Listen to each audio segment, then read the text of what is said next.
The familiar sting of my mother's disapproval had become as predictable as the overcooked turkey she served every Thanksgiving.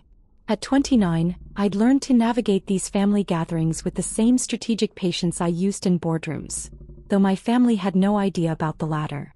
"Sarah's always been a dreamer," Mom announced to the assembled relatives, her voice carrying that particular tone she reserved for discussing my perceived failures. "Still playing dress-up in those expensive suits, pretending she's some big shot." She gestured dismissively at my tailored Armani blazer, when really she's just counting other people's money at that little community bank. Uncle Robert chuckled, cutting into his turkey with theatrical precision. "Nothing wrong with honest work, Margaret. Not everyone can be a real executive like David here." He nodded toward my golden child brother, who preened at the attention while adjusting his department store tie. My younger sister Emma smirked from across the table. "Remember when she used to play business lady with Mom's old briefcase? Some things never change." The comment earned appreciative laughter from my cousins, who'd driven in from Connecticut specifically to witness the annual Sarah-shaming tradition. I sipped my wine calmly, watching the familiar dynamics play out. 25 years of family dinners had taught me exactly when to speak and when to remain silent. This was definitely a silence moment. "The suits are getting more expensive though," observed Aunt Linda, my father's sister who'd appointed herself the family's fashion police. "Where's a bank teller getting Armani money? Credit cards maxed out again." Dad leaned back in his chair, his disappointment radiating across the dining room like heat from the fireplace. "That's what worries me. Living beyond her means just like always. Sarah, you need to face facts. You're 29 years old. It's time to stop pretending and start accepting reality." "What reality is that, Dad?" I asked quietly, genuinely curious about his perspective. "You work at a community bank in Queens. You process deposits and cash checks. It's honest work, but it's not." He gestured vaguely at my attire. "This fantasy version of yourself that you keep insisting on presenting to the world." My brother David nodded sagely, as if he'd achieved some profound wisdom in his 32 years of middle management at an insurance company. "Dad's right. There's dignity in accepting who you are. Not everyone can be in high finance. The sooner you stop pretending, the happier you'll be." The irony wasn't lost on me. David's idea of high finance was processing claims for fender benders, but pointing that out would only escalate the situation. Instead, I smiled and took another bite of Mom's aggressively seasoned stuffing. "I mean, look at this apartment you're renting in Manhattan," Emma continued, pulling up photos on her phone. "The rent alone must be eating your entire paycheck. It's just not sustainable, Sarah. You can't keep living this lie." Cousin Michael, fresh from his sophomore year studying business at a state school, decided to offer his expertise. "My professor says people who live beyond their means usually have deeper psychological issues. It's about insecurity and the need for external validation." "Exactly," Mom jumped in, her voice gaining momentum like a freight train. "All this dressing up, the expensive apartment, that fancy car you lease, it's all compensation for feeling inadequate. Honey, there's nothing wrong with being ordinary." The funny thing was she wasn't entirely wrong about the compensation part. My lifestyle choices were indeed carefully calculated, just not for the reasons she imagined. Every suit, every address, every vehicle was selected to project a specific image to specific audiences. The fact that it also happened to irritate my family was simply an amusing side effect. Uncle Robert raised his wine glass with mock solemnity. "Here's to Sarah finally accepting that she's not destined for Wall Street. To finding contentment in Queens." The table erupted in supportive chuckles and raised glasses. Even my teenage nephew Jake, who usually avoided family drama, snickered behind his phone. "You know what I heard?" Aunt Linda leaned forward conspiratorially. "That community bank she works at is probably going to be bought out by one of the big chains. She'll be lucky to keep her teller position when that happens." My stomach tightened slightly. Not because of any job insecurity, Linda's gossip was characteristically inaccurate, but because the merger she'd referenced was actually under my direct oversight. The irony of the situation was almost too perfect. "Which bank is it again?" asked Cousin Patricia, who worked in retail but somehow always positioned herself as the family expert on everything financial. "First Community of Queens," Mom answered with a slight wince, as if the name itself embarrassed her. "One of those tiny neighborhood places that's barely hanging on." They probably can't even afford proper security. David nodded knowingly. Those small banks are dinosaurs. They'll all be gobbled up by Chase or Bank of America eventually. Sarah, you should really start looking for something more stable. Maybe customer service at a bigger company. I set down my fork carefully, maintaining the serene expression I'd perfected over years of hostile takeover negotiations. You think I should leave banking altogether? Honey, you're not really in banking, Mom corrected gently, her tone suggesting she was trying to spare my feelings. You work at a bank. There's a difference. Real banking happens on Wall Street with people who went to Ivy League schools and have actual finance degrees. Mom's right, Emma chimed in. You studied art history at a state school. It's not exactly Goldman Sachs material. The comment drew knowing nods from around the table.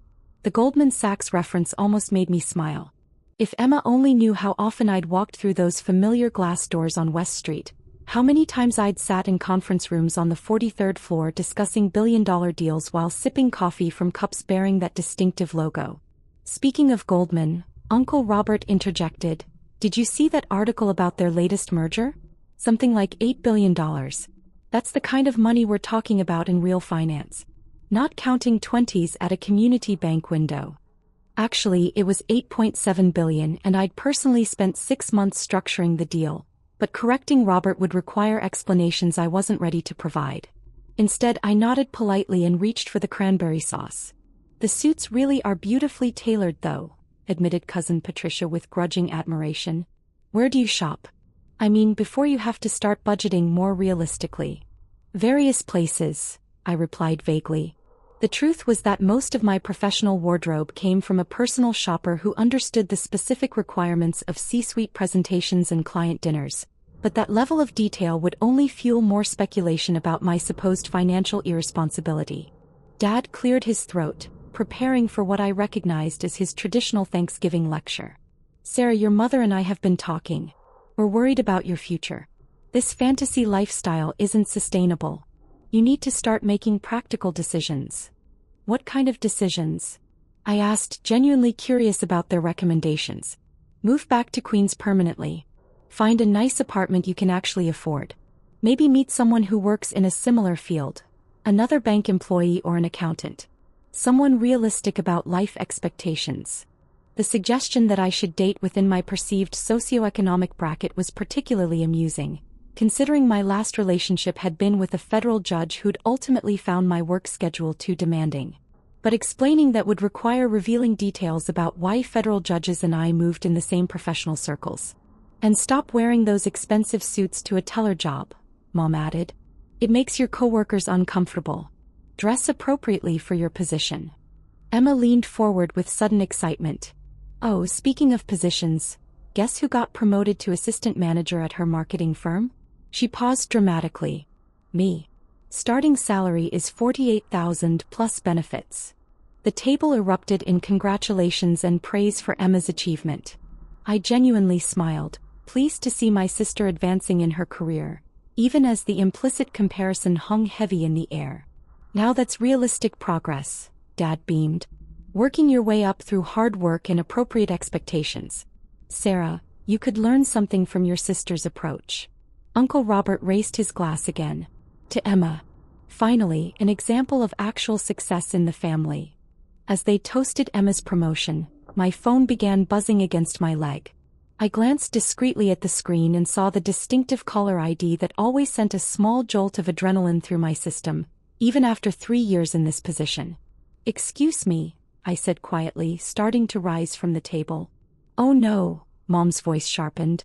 Absolutely not. We're having a family dinner. Whatever customer service emergency you think you have can wait until tomorrow. Sarah always thinks her little bank job is so important, laughed Cousin Michael. Like someone desperately needs to deposit their grocery money right now. The phone continued its insistent buzzing. I could see the notification light blinking through my jacket pocket, and I knew from experience that when this particular number called during off hours, the conversation would not be optional. It might be important, I said calmly. More important than family? Dad's question carried the weight of 29 years of carefully orchestrated guilt. The buzzing stopped, then immediately started again. Same caller ID. Emma smirked. Let me guess, someone needs their account balance? Super urgent banking business. Before I could respond, the buzzing stopped again, replaced by the distinct chime of a text message. Then another. Then a third in rapid succession. Uncle Robert laughed. Probably spam calls. You know how those scammers target bank employees, figuring they're gullible about financial stuff. The phone started buzzing again. Fourth call in 2 minutes. I stood up slowly, my decision made. I really do need to take this. Sarah. Mom's voice carried that particular warning tone I remembered from childhood. Sit down.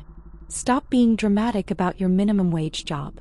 My phone went silent for exactly 10 seconds, then erupted in the specific rapid-fire sequence that indicated an escalating emergency protocol. Even through the fabric of my jacket, the sound was unmistakably urgent. I apologize, I said, already moving toward the kitchen for privacy. But this really can't wait. The disapproving murmurs followed me as I stepped through the doorway, pulling out my phone and checking the caller ID one final time. Same number that had been trying to reach me. The number that belonged to the Goldman Sachs executive assistant who coordinated my schedule and managed my most sensitive communications. I swiped to answer just as the dining room conversation resumed behind me, now focused on my perceived rudeness and misplaced priorities. Director Williams, came the familiar voice of Janet, my assistant, her tone carrying the particular urgency reserved for genuine crises. I'm sorry to interrupt your holiday, but we have a situation that requires immediate attention. What's the issue? I asked quietly, moving further into the kitchen to ensure privacy. The Meridian Castellano merger. The Italian Regulatory Board just announced they're accelerating their review timeline. They want final documentation by Monday morning Rome time, which means we need your approval on the restructured terms by tomorrow evening at the latest. I closed my eyes, running through the implications. The Meridian Castellano deal was an $8.7 billion pharmaceutical merger that had been 18 months in the making. As the lead managing director, my approval was required for any structural changes to the agreement. What kind of restructuring are we talking about? I asked. The Italians want the European distribution rights held by a subsidiary rather than the parent company. Legal says it's doable, but it changes the debt allocation by about $400 million. I need your sign-off before we can move forward. From the dining room, I could hear my family's conversation continuing, punctuated by occasional laughter at what I assumed were additional comments about my mysterious bank emergency. Are you able to access the documents from your current location? Janet asked. I can have the senior associates walk you through the changes via secure video conference. I glanced back toward the dining room, where my family was undoubtedly crafting new theories about my inflated sense of self-importance. Yes, I can review everything. Set up the call for 1 hour from now. Perfect. I'll conference in Marcus and Jennifer from the legal team, plus Alessandro from our Rome office to explain the regulatory requirements. Should I send the amended term sheets to your secure email? Yes, and Janet? Thank you for handling this efficiently. I know everyone would rather be with their families today. Of course, Director Williams. The team understands how critical this timeline is. I'll send the meeting link now. I ended the call and stood quietly in the kitchen for a moment, processing the shift from family dinner dynamics to merger crisis management. This kind of rapid mental gear changing had become second nature over the years, but the contrast was still jarring. When I returned to the dining room, the conversation paused as everyone turned to look at me expectantly. Everything okay? Dad asked with exaggerated concern. Nobody's checkbook balance causing a national emergency, I hope? The comment earned chuckles from my cousins. I smiled and retook my seat. Just work stuff. Nothing that can't be handled. See? Mom said triumphantly. It's never actually an emergency. Sarah just likes feeling important. Emma leaned forward with mock seriousness. Let me guess. Someone needed to know if their direct deposit went through? Code red banking situation. Something like that, I replied, taking a sip of wine. Uncle Robert shook his head with amusement. You know, Sarah, most people in customer service jobs understand that work stays at work. Professional boundaries are important. The irony of receiving a lecture on professional boundaries from someone who sold used cars was not lost on me, but I simply nodded agreeably. I just think it's disrespectful to the family, Dad continued. We get together 4 times a year and you can't put away your phone for 2 hours? What kind of workplace emergency could possibly require a bank teller's immediate attention? Before I could respond, my phone began buzzing again. Different caller ID this time. Marcus from legal, probably wanting to brief me before the full team conference. The table went silent, all eyes focused on my pocket. Seriously? Emma's voice dripped with disbelief. Again. I glanced at the caller ID. Marcus wouldn't call unless Janet had specifically requested a preliminary briefing, which meant the legal complications were more complex than initially described. I should probably, I began. No, Dad's voice was firm. Absolutely not. I don't care if the bank is being robbed. Dinner first, pretend job second. The phone continued buzzing insistently. Mom reached across the table and placed her hand over mine. Honey, listen to me. This is exactly the kind of behavior that makes people think you're unstable. Normal employees don't get urgent calls during Thanksgiving dinner. You're not the CEO of Goldman Sachs. The phone went silent. Maybe her manager's calling, suggested cousin Patricia. To fire her for being unreliable? That's not funny, Mom scolded, though her tone suggested she found it a little funny. Sarah's had that job for 3 years. They're not going to fire her for being dedicated. Dedicated to a fault, Uncle Robert observed. There's a difference between work ethic and delusions of grandeur. My phone buzzed once with a text message. I could see part of the preview notification. Director Williams, the Italian regulatory. The message was cut off, but I could guess the content. More complications with the timeline, more variables requiring immediate attention. What does it say? Asked Jake, my nephew, leaning over with teenage curiosity. Nothing important, I replied, turning the phone face down on the table. Probably a Black Friday sale alert, Emma suggested. Sarah and her shopping addiction.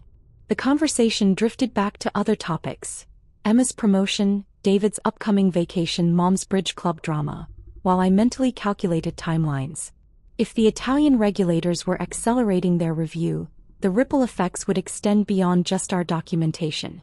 The entire closing schedule would need adjustment, which meant coordinating with legal teams in 3 countries. My phone buzzed again. Another text, probably from Janet with the secure meeting link. This time I didn't even glance at it, but Emma noticed the notification light. Seriously, Sarah. Turn it off. Whatever crisis you think you're managing can wait until tomorrow. It's probably not even work, laughed cousin Michael. Maybe she signed up for emergency banking newsletters or something. Breaking news. Interest rates unchanged. The table found this hilarious. Even Dad cracked a smile. You know what I think?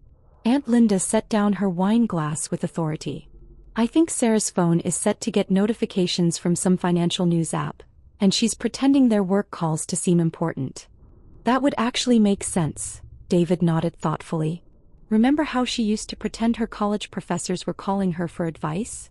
I never did that, I said mildly. You absolutely did, Emma jumped in.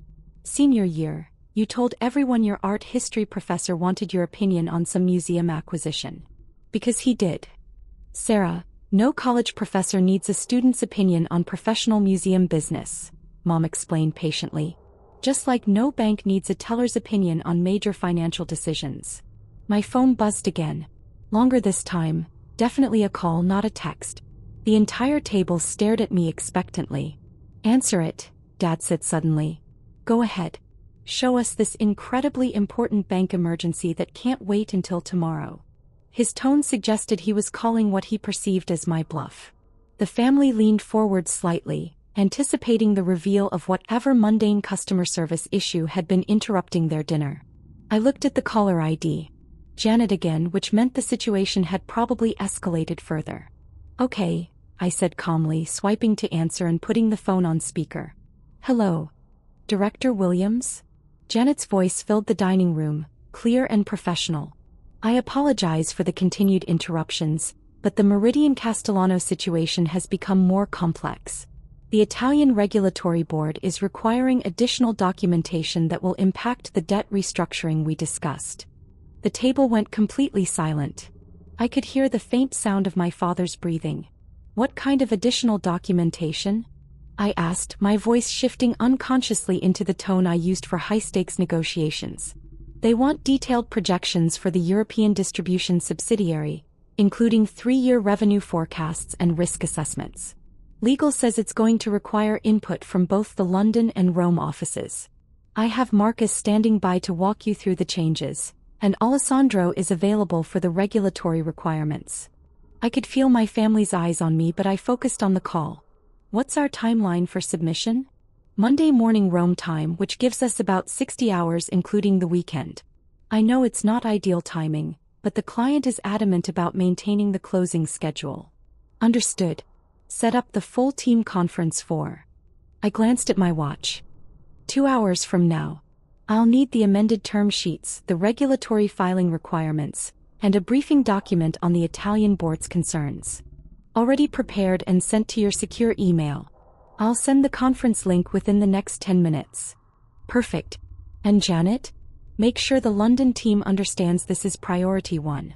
Whatever resources we need to pull this together. Of course, Director Williams. I'll coordinate with all offices and have everyone standing by. Thank you. I'll review the documents and join the call at the scheduled time. I ended the call and set the phone down on the table. The dining room remained completely silent for what felt like several minutes but was probably only 30 seconds. Finally, Uncle Robert cleared his throat. Did she just call you Director Williams? I nodded calmly, taking a sip of wine. Director of what? Asked Emma, her voice smaller than usual. Managing Director, I replied. Investment Banking Division. Dad's fork clattered against his plate. Investment banking? Goldman Sachs, I confirmed. The silence returned, heavier this time. Mom was the first to speak, her voice barely above a whisper. Goldman Sachs has managing directors? Several, I answered. I oversee mergers and acquisitions for pharmaceutical and biotechnology companies. Cousin Patricia's mouth was slightly open. Mergers and acquisitions? Corporate finance transactions. Companies buying other companies, essentially. The deal we were just discussing is worth about $8.7 billion. David blinked slowly. Billion? With a B. Yes. Jake, my nephew, held up his phone. I just Googled Goldman Sachs Managing Director. It says the average salary is. He paused, reading. Holy shit. Sorry, Grandma. But holy shit. Language, Mom said automatically, but her heart wasn't in the correction. Emma leaned back in her chair, staring at me as if I'd suddenly sprouted wings. You're telling us you work at Goldman Sachs? On Wall Street? The actual Goldman Sachs. 43 floors of 200 West Street, I confirmed, though I spend a lot of time traveling to client sites. Uncle Robert set down his wine glass carefully. Those suits are appropriate for my position, yes. And the apartment in Manhattan? Asked Cousin Patricia weakly. Company housing allowance covers most of it, but yes, it's convenient to be close to the office. Aunt Linda was shaking her head slowly. But you work at First Community Bank in Queens. We know you work there. No, I said gently. You assumed I work there because I told you I work in banking and First Community was the only bank you could think of in Queens. I've never actually told anyone where I work. Dad found his voice. But we've seen you there. Emma saw you there. I turned to my sister. Emma, where exactly did you see me? Emma's face went pale. I saw you walk out of the building. You were wearing a suit and you looked.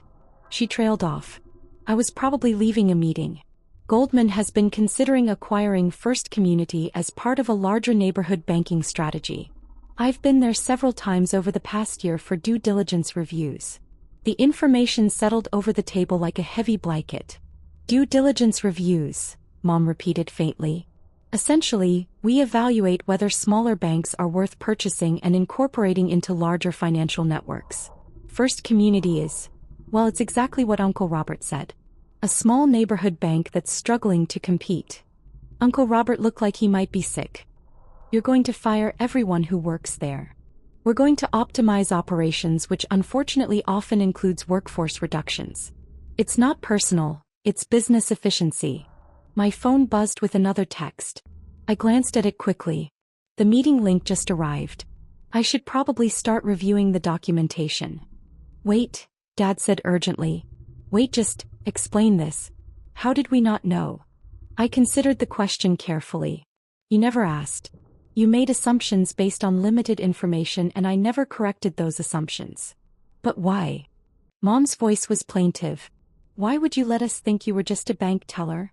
Because every time I tried to discuss my actual work, you either changed the subject or explained why I was lying. It became easier to let you believe whatever you wanted to believe. Emma leaned forward. But we're your family. We would have been proud of you. I met her eyes steadily. Would you? Or would you have found new reasons to criticize me? Too ambitious, too focused on money, too good for the family?